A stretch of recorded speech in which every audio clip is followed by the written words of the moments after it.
दोस्तों, आज के टाइम पे बहुत कम ही ऐसे लोग होंगे जो लिज्जत पापड़ का नाम ना जानते हो। इस बिजनेस की शुरुआत मात्र 80 रुपए की कैपिटल से 7 महिलाओं ने की थी। तो दोस्तों, आज के टाइम पे इसका टर्नओवर 1600 करोड़ से भी ज्यादा है। 80 रुपया से चालू करा हमने वो दिन, और 1600 करोड़ का मेरा धंधा है।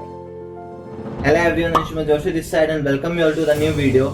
आज की इस वीडियो में हम जानेंगे कि कैसे 7 महिलाओं ने मिलकर एक क्रांतिकारी बिजनेस शुरू किया और कैसे इनके हाथ लगी इतनी बड़ी सफलता। तो चलिए शुरू करते हैं। लिज्जत पापड़ आज के टाइम पर वुमेन एम्पावरमेंट की मिसाल बन चुका है। इसकी शुरुआत मात्र 80 रुपए की कैपिटल से हुई थी और आज के टाइम पे हजारों महिलाओं को अपने पैरों पर खड़े होने की ताकत देता है। लिज्जत पापड़ की कहानी की शुरुआत होती है मार्च 1959 में, जब 7 गुजराती महिलाओं ने अपने घर को फाइनेंशियली सपोर्ट करने के लिए कुछ काम करने की सोची। दोस्तों, काम ढूंढने का एक रीजन ये भी था कि उनके बच्चे जो स्कूल चले जाते थे, उनके जो पति थे वो काम पर चले जाते थे, तो वो घर पर अकेली रहती थी। बच्चे लोग तो स्कूल जाते हैं, मर्द लोग काम पर जाते हैं, तो हम दोपहर क्या करेंगे। और वो कोई ऐसा काम ढूंढती थी जो 12 बजे के बाद कर सके, क्योंकि 12 बजे तक उनको अपने घर का काम भी निपटाना होता था। तो दोस्तों, अब उन सभी महिलाओं के सामने प्रॉब्लम आई कि वो सारी जो महिलाएं थी वो अनएजुकेटेड थी। उनके अकॉर्डिंग जो एजुकेटेड महिलाएं होती है उनको तो कहीं ना कहीं जॉब मिल जाती है, और जो अनएजुकेटेड महिलाएं हैं उनका क्या। तो उन्होंने कुछ ऐसा काम ढूंढने की सोची जिससे वो अनएजुकेटेड महिलाओं को भी रोजगार दे सके। दोस्तों, अब उनको एक आइडिया है कि बिना पढ़ी लिखी जो महिलाएं हैं वो भले ही कुछ ऐसा काम नहीं कर सकती जिसमें पढ़ाई की जरूरत हो, पर एक काम वो बहुत अच्छे से कर सकती है और वो है कुकिंग, क्योंकि इसकी ट्रेनिंग तो उनको बचपन से दी जाती है।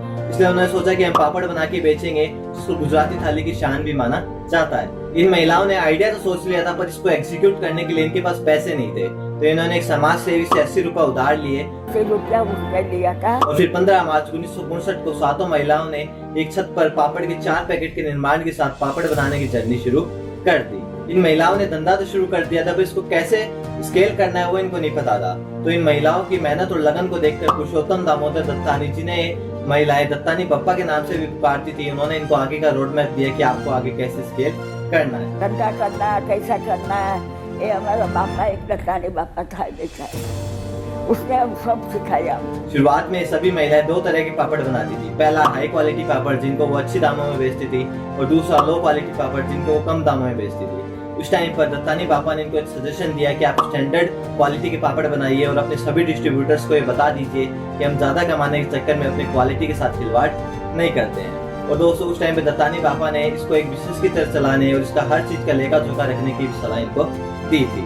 इसके बाद इन महिलाओं द्वारा बनाए गए पापड़ की क्वालिटी और टेस्ट की वजह से इसकी डिमांड तेजी से बढ़ने लगी, तो इनके ग्रुप में और भी महिलाएं शामिल होने लगी।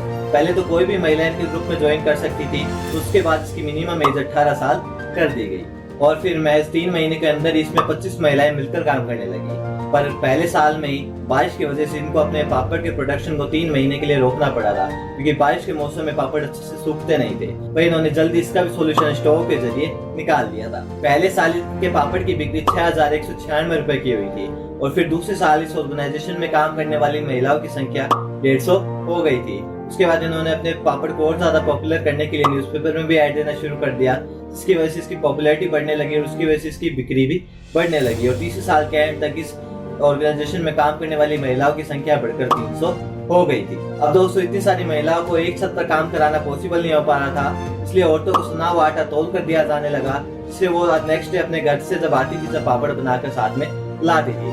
दोस्तों, इस साल कंपनी ने अपने लिए लिज्जत नाम का सिलेक्शन भी किया था, जो एक गुजराती वर्ड है जिसका मतलब होता है स्वादिष्ट या टेस्टी। तो हमने बोला कि दूसरा कुछ नहीं, लिज्जत नाम रखो, लिज्जत की इज्जत पड़ेगी। पहला दिन से लिज्जत चालू हो गया। पापड़ की सफलता के बाद लिज्जत के और भी प्रोडक्ट सामने आए, जैसे 1974 में खाकरा, 1976 में मसाला और आटा, 1979 में बेकरी प्रोडक्ट्स और भी बहुत कुछ। दोस्तों, फिर 1979 में ही लिज्जत ने अलग अलग मेले और एग्जीबिशंस में पार्टिसिपेट करना भी शुरू कर दिया था, जिसने इसकी बिक्री को और तेजी से बढ़ाया था। इसके बाद 1990 में लिज्जत ने अपने प्रोडक्ट्स को United kingdom, United states, Singapore और थाईलैंड जैसे अनेक देशों में एक्सपोर्ट करना शुरू कर दिया। हालांकि इसकी पॉपुलैरिटी बढ़ने की वजह से बहुत सारी फेक कंपनीज भी मार्केट में आ गई थी, और 2001 में कुछ डुप्लीकेटर्स की गिरफ्तारी के बाद ये सिलसिला यहीं थम गया। इस समय भारत में लिज्जत पापड़ के 82 ऑथराइज्ड ब्रांचेस हैं, जिसमें 45,000 से ज्यादा महिलाएं काम कर रही है।